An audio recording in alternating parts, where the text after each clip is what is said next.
Purposely. Your life, God's purpose.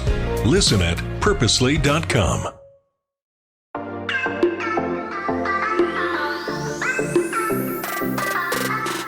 Hello, everyone, and welcome to the Gospel Tech Podcast. My name is Nathan Sutherland, and this podcast is dedicated to helping families love God and use tech. Today, we are joined by Anna. Welcome back. Thank you. Oh my goodness, excited to have you here. And we're going to be talking a little bit about tech this summer. So since I had the opportunity to have you on, I want to talk about not just what we should do, but like what our family's actually doing this summer with technology, where it's working well, where it's not. And I thought we could jump into a couple of the 5 fixes. So from previous episodes, this idea of the 5 fixes is, all right, when we know technology's wrong, we know the 2 types of tech already. There's tool and drool. We know the reset. We can see that it's affecting our relationships and responsibilities, our emotions, sleep, enjoyment, and time. But now what? Like, we've built our hedges, but there's still life to be lived. And sometimes things go off in little ways. The 5 fixes are what help us with that. I wanted to, jump in big picture and say, what does tech look like before we jump into any fixes or anything? Just the conversation for our family. We've got an almost 11-year-old, an 8-year-old, and a 5-year-old. School's out. Kids are running rampant. How's that going for us as a family? In your opinion, where are we seeing wins and where are we just belly flopping? Yeah, it's happening. Summer's happening. I mean, literally, we're recording this right now and the kids are somewhere. Yeah, they were supposed to be watching one Magic School Bus and one Dude Perfect. So we'll see what actually We'll see. happens. If they show up partway through this episode, you'll know it happened. Yeah. I feel like we're still getting acclimated to summer. Yeah. I feel it's only really been a week for us. So it still feels a little like we're all remembering how to be home together. And that is always a tricky transition. So I feel like we're still kind of...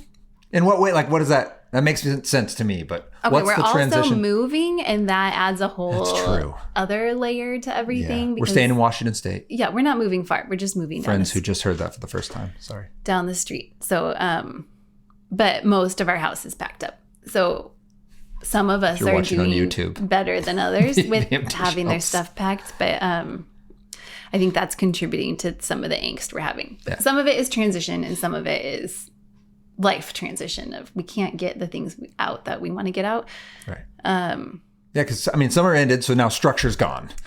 And like some people, Two people live off structure. Me and another child really thrive on structure and routine. And I feel like we've not had that the last 10 days. So I think I'm leaning more towards trying to wrestle some structure back into our schedule. It just feels really hard because I know it's probably going to be impossible until the end of July. Like, it's just going to be what it is. Like, I keep wanting to be like, we're going to have the chore chart and I'm going to make this little thing. You have to do these 10 things every morning. And like, that's just not going to happen because every day has just been a little bit of a whirlwind. So I'm trying to lean into that and be okay with the lack of structure. I don't think we're there yet, but I'm aware of it. I'm aware that it's happening. It's the first step towards healing. I'm acknowledging it. Yeah. I know that we don't like it, and we're working on that. So that's the family structure, yeah. like the daily schedule structure. Yeah.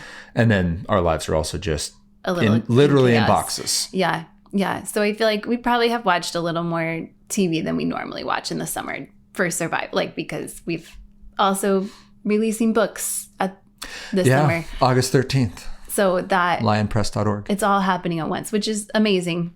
So I think normally in the summer we kind of default to like, we don't really watch a lot of TV because they're outside. The weather also has not been great. No, Washington weather's been awful until a week ago. They think they've just not, I don't feel bad about what they've watched, but it's just maybe a little bit more than they typically do because it's just been a little chaotic. But yeah.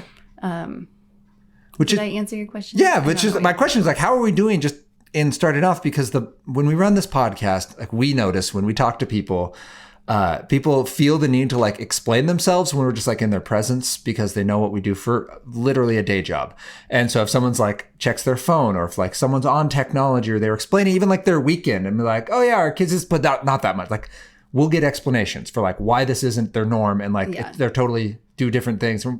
That's not our goal. Like we're not perfect people who are now coming down from on high to be like, no, be more like us. Like we're leading a family with 3 kiddos who happen to think tech is pretty cool and who react to a lack of structure the same way as every other 10-year-old, 8-year-old, and 5-year-old. Like, it's life. And we recognize in our children sometimes when things aren't the best. Or like, hey, we see that you like doing that, but you turn into a little hooligan. Maybe we can do something else. And so that's, I wanted that out there because I've seen the same thing, both on the structure side of like, oh, we do great as long as we have this cadence and this rhythm. And whether it's homeschool or whatever school you send your child to, like there is a rhythm and a cadence that does change when you hit summer.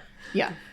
And we feel that. And even as someone who's a little more on the present child / disco ball version of humanity, I don't mind structure changes so much. You can feel it. On that then. So I've talked before about 5 fixes, and the 5 fixes are beneficial stress, analog adventures, loving boundaries, purposeful tech, choosing the tech that's best for us, and pointing to hope. So if those are our 5 fixes, I guess want to dive into just the beneficial stress piece. This is coming from Jonathan. How we're doing that. Yeah, like what does that look like practically? Because I can talk in theory, as I do a lot when it's just me. But beneficial stress, we get it from Jonathan Haidt, it's not his initial idea. He's citing research, but he comes up with the idea of anti-fragility. His other book with Greg Lukianoff. They talk about it a lot more. Coddling of the American Mind. Yes. Was you were saying the title there.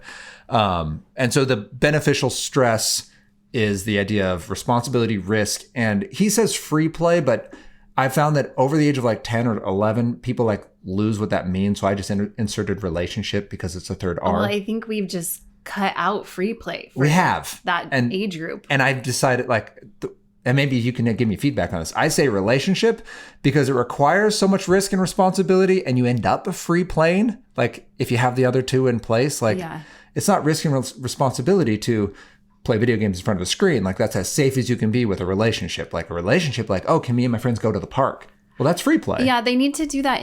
I think part of it is independent. Like in carving, you have to be really purposeful to get them a chance so should I keep it as that? I don't know. You just have to think about that language because I'm thinking about our oldest and we've really worked hard to have chances for them to independently play and I still make our kids do quiet time in the summer. Like they don't take naps. Like what does that look like? They all do about an hour of like you all go to a separate room and have a game or you can play whatever you want, but you're just playing by yourself for an hour. And we don't have independent screens. No, so it's not they're like playing you can a go board play game. They're reading a book. They're making race car tracks. Like he's building a board game based on Green Ember now. Yeah, and I think if we didn't have time for him to do that, and that's been something we very intentionally have done.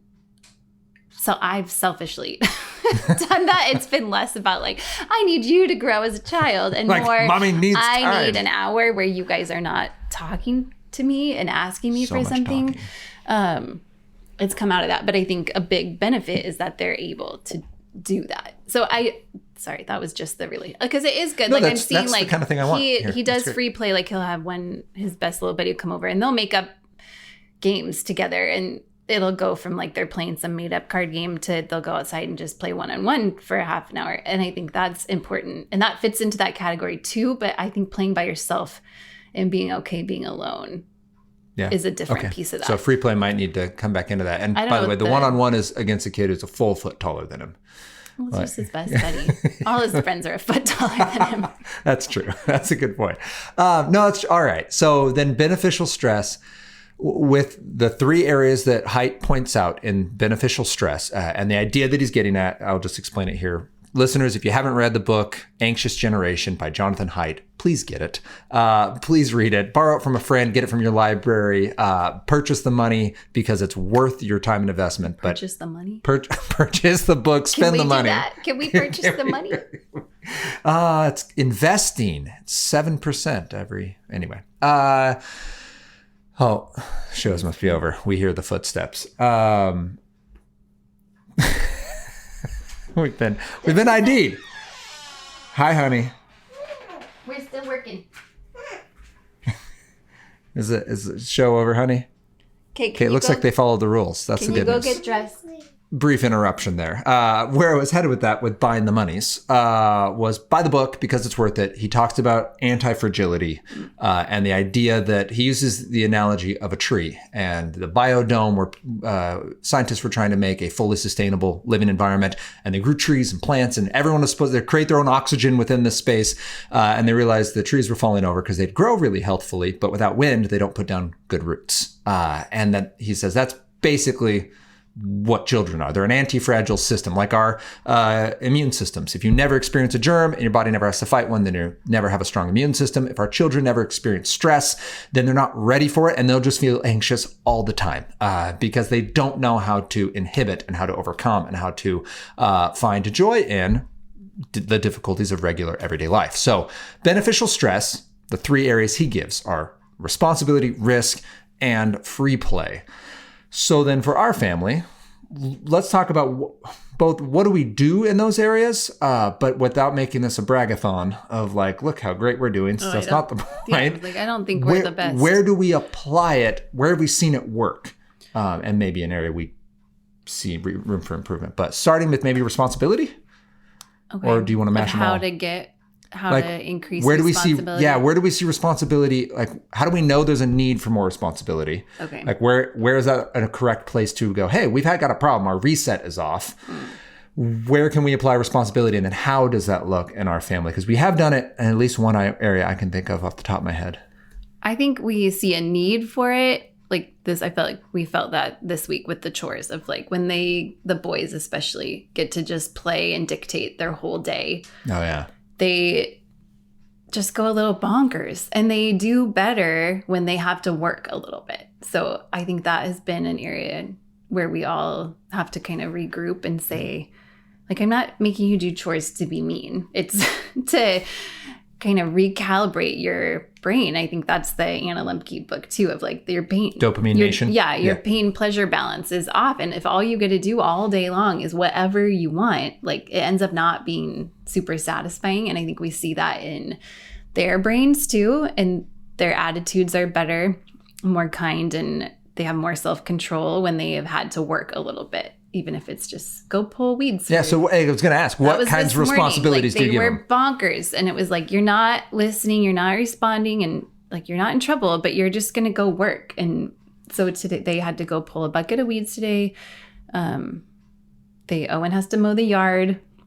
Yeah. They have to vacuum. We just do a lot of household chores. And then when we've started to let them... well, that would be the work. I think that's the work. And then we're trying to outsource our oldest kid to work other places because he's in that kind of awkward limbo land of he wants responsibility and he's just a little bit too little. But he gets to have one little summer job that will be good for him. He gets to water the neighbors' plants while they're out of town and he has to ride his bike there and he has to do it every day by himself. Yeah. So I think that. And they live like multiple blocks away, near the piano teacher, actually. Which I've talked before about him riding to piano practice. So it's in a similar vein of like one busy street, several blocks away, and like it'll be a good level of responsibility with low cost. Yeah. Yes. So I feel like they function a little better when they've had to be responsible for somebody besides themselves. Yeah. So I love that. We've seen that ebb and flow in different seasons. Yeah. Yeah, I think that like at nighttime, like, hey, you're going to read your sister a book tonight. Like, I like that responsibility piece you've added of like, hey, like I could read this and I'm not just outsourcing something. I saw someone post like, where's the line between, making your child work and like abusing the fact that they're free labor versus like training your child up in the way they should go and like teaching your kid how to be an adult. And the line was, if my child takes more time and does a worse job to do something I could have done, I could have done it faster and I could have done it better, but I'm allowing my child to do this because they need the responsibility. Then like, I'm probably cutting the right amount of responsibility there. And also they just live at your house and they need to contribute to the family. Yes, I agree. I know there are people who take that way too, like child labor, but I'm like, we are a new generation of people who have not had to work at all to make the family household run. Yeah. And I don't know that that's... I don't think you did us any favors. I enjoy that. That's wonderful that I don't have to do anything to turn on the water or like everything is so easy. And I don't think that's always beneficial. So the chores that our kids are having to do are not hard chores. They are like, they're not unsafe. No, Like, this keeps we've our trained family them to do the intact things. of like, we're all like, you're eating every day too. You're welcome. Start contributing to the group here. That's good. I have no qualms about making people do chores. Like, get out there and do something.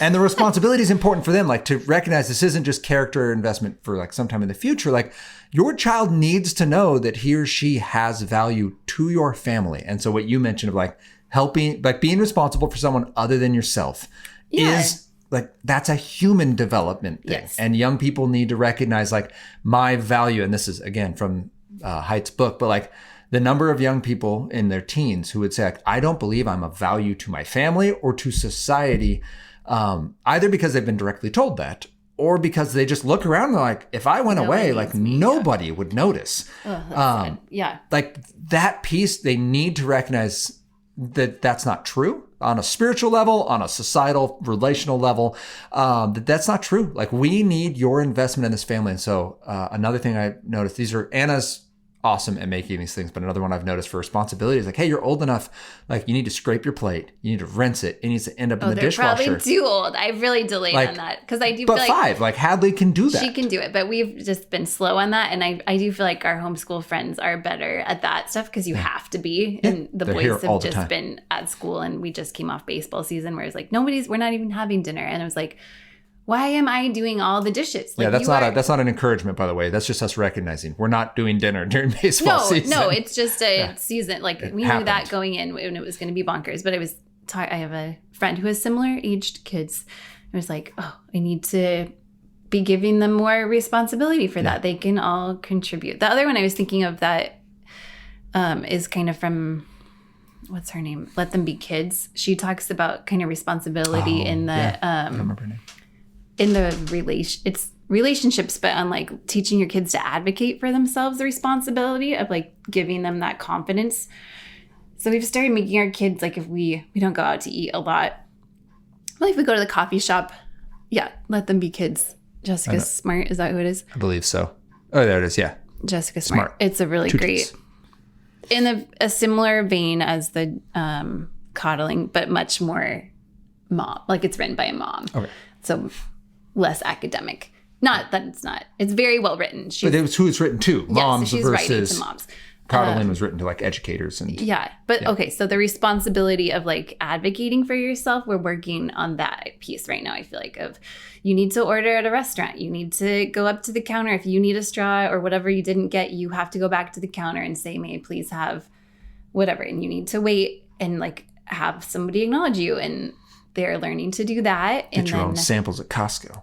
Yeah, they did that this weekend, and it's really good practice for them to like go wait your turn and make eye contact and say please and thank you and have those interactions of like, you're not 3, I'm not getting that for you. You can walk up to a grown up and ask for what you need, and then we're working on that at school of like you need to start learning to advocate for our teacher, such as we had one spelling list that just made me insane. It wasn't a spelling test. It was a grammar test that was being given as a spelling test. And so our oldest, who is a very good speller, has not struggled with spelling. And he was like... Because it was all apostrophes, right? It was whether it was S apostrophe or apostrophe S. But it was all by sound. To his teacher, you won't be surprised if you hear this. It was a frustrating spelling test because it wasn't a spelling test. I think the emails showed that. Yeah. I really tried to restrain myself. I didn't do very well.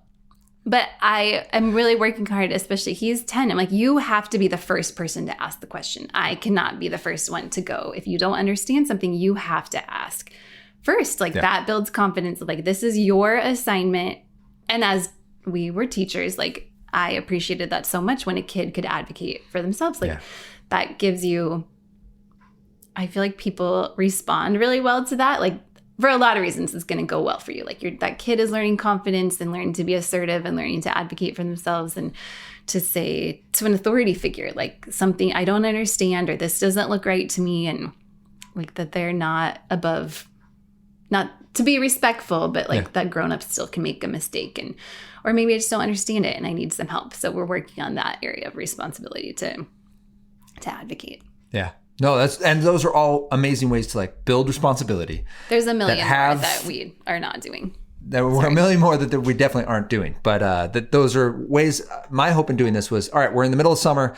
You can assess for yourself right now, just sitting in your car, like, how's your reset going? Right? Like, how is our technology impacting relationships, responsibilities, emotion, sleep, enjoyment, time?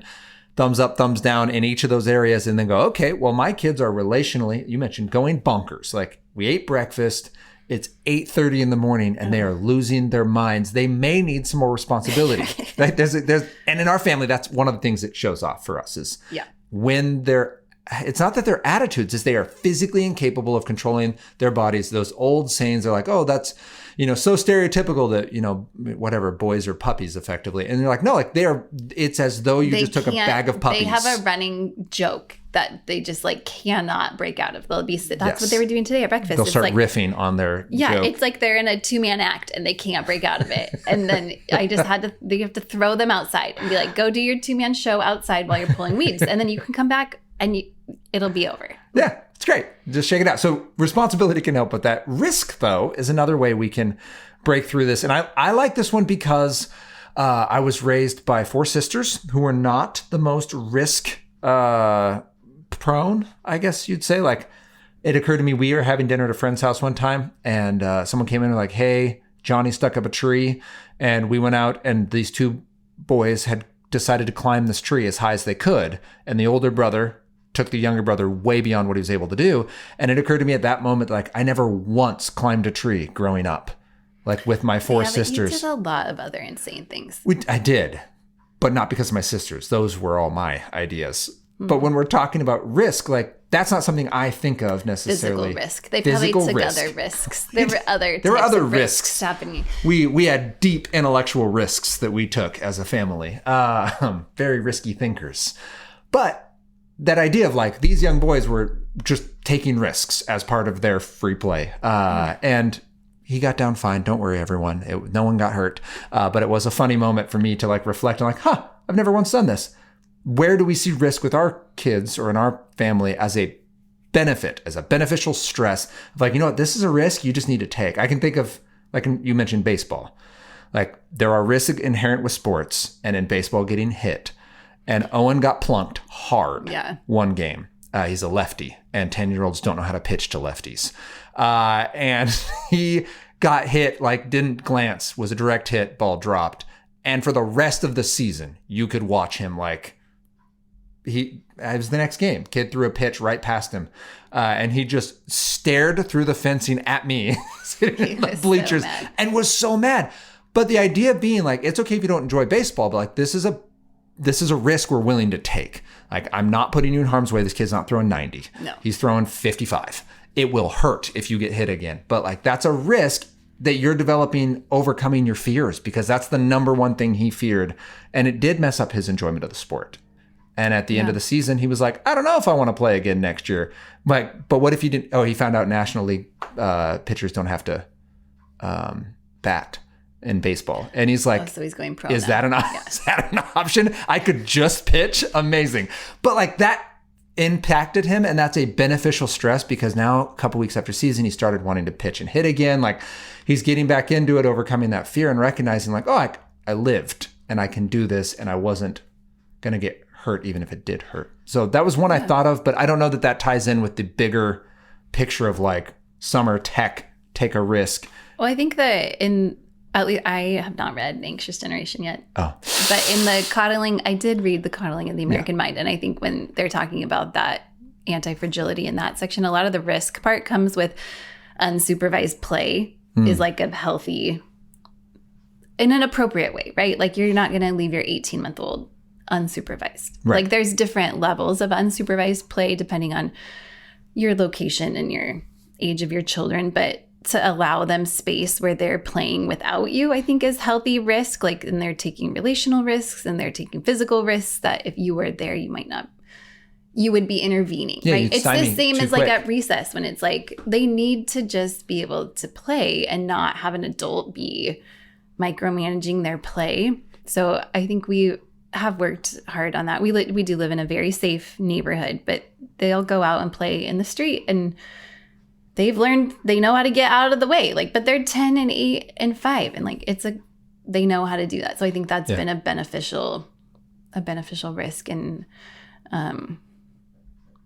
a responsibility. It's also, I feel bad even talking about, I know this is not an area I struggle with, whereas I think probably a lot of moms like feeling anxious about I'm probably their a safety little kind of thing? laissez-faire in our parenting on this, where right. I feel like I am my mother's daughter of like, I either can be a 10 out of 10 of like some things stress me out, and this does not stress me out at all, to have our kids go play in the street and go play, and to have them have unsupervised play. And that's just kind of been from the beginning. Like, they would jump off everything. I'm like, great, they're jumping, they're landing. Like, they did make people nervous. They did. I feel like I've made people uncomfortable, so I don't feel like I'm okay. I don't think I'm unsafe, but I've had a couple, like, I feel like I have friends who are very anxious and kind of a little more cautious in their parenting. And I know I have made them uncomfortable of like that. I let them go in the street and play. Like, that makes people uncomfortable. Yeah.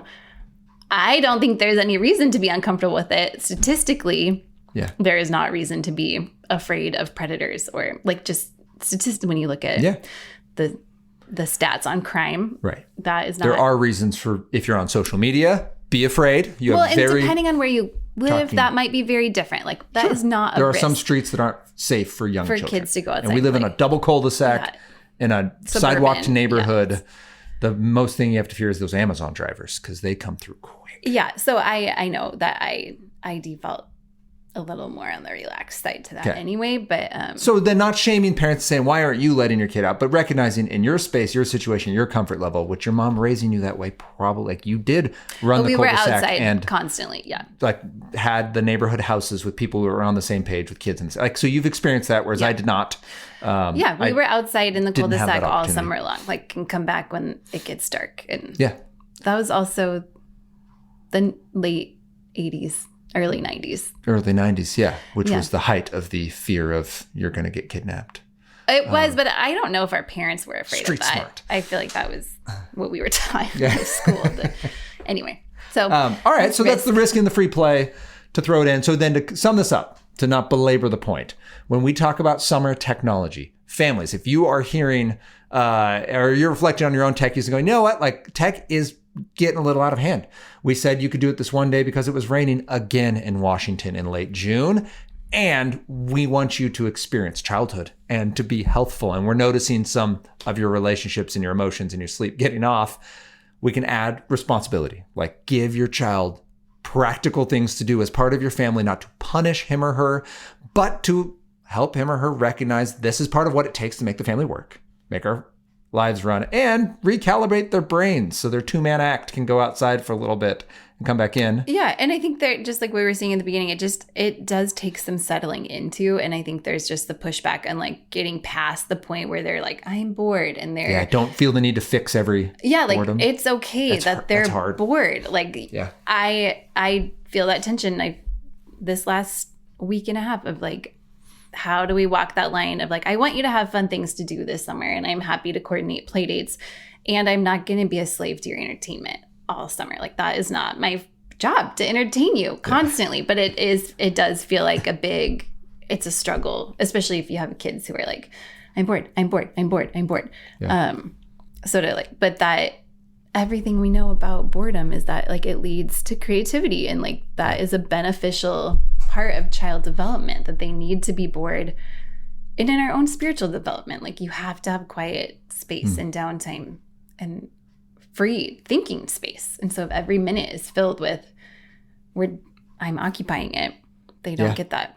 Yeah. Well, and to steal another point actually on the risk and the responsibility, like when you come to analog adventures, another one of the 5 fixes, the idea of like, all right, but we're also going to invest in this. Like, it's not just, well, go away. Like, you should be able to amuse yourself, child. Like, well, they should. Why don't you? They should. But there is an aspect of like, we can also help. Like, if our children have only learned to have fun in a digital space, real life is hard to learn. And Anna Lemke, again, the Dopamine Nation, it takes 30 days for your brain to get used to this. Right. Which we mentioned books at the very beginning. Anna's book, The Graceful Disconnect, talks about this of like, how do we actually feel joy and peace in a digital space? But coming out August 13th. But the analog adventure side of camp, like we are investing in a couple camps. Some of them just little local day camps. And we're like, hey, our kids can only come to these days because stuff's happening. And Owen's going to his first overnight camp. Yay. Which is going to be amazing. And that is an investment from us. As long as they fair as we might be. And their grandparents were like, hey, can you come help us? Like, camp is expensive. And we couldn't foot it. And we're like, hey, Grandma and Papa, here's our opportunity. Would you help make this happen? And we strongly encourage you approaching grandmas and papas because it's so tangible and they love to see their grandkids be safe and grow, and let them read Anxious Generation and they will throw the monies at camp. Okay. But that idea of risk and responsibility in analog adventures is also available as well. And yeah, the free play comes with it, although camps often aren't unstructured. But the free play can be a great part of summer with the boredom, making your own rules, games, read a book for 15 minutes. Yeah. You did do the reading bingo. That's been good. I want to. Oh, yeah. I don't know what that fits into. Yeah. It doesn't fit into maybe any. Is responsibility maybe? I don't know. Boredom. Boredom. It fits into boredom. It fits into preventing the summer slide, gives them something to do. Yeah. They do. It's just a bingo chart and they have to accomplish tasks. Accomplish reading or math and challenges. Henry does it for the blizzard. Blizzard for the sugar. I'll buy you all the blizzards you want. Keep reading. Keep reading, little man. Dude, the kid's, I'm excited to see where his little brain goes. Anything else for the good of the order as we finish this thought? Nope. Okay. Well, then thank you guys for being a part of this conversation. If you have any questions, you can reach out to me, Nathan at gospeltech.net, or Anna at, is it gospeltech or you flintandiron.org? Flint and Iron. You're flintandiron.org. That's what I thought. And we're getting visited again by yet another person. So our time is up. Please share this with people if you have found it to be helpful. Follow us on social medias at Love God Use Tech, Instagram, Facebook, and YouTube. And join us next week as we continue this conversation about how we can love God and use tech.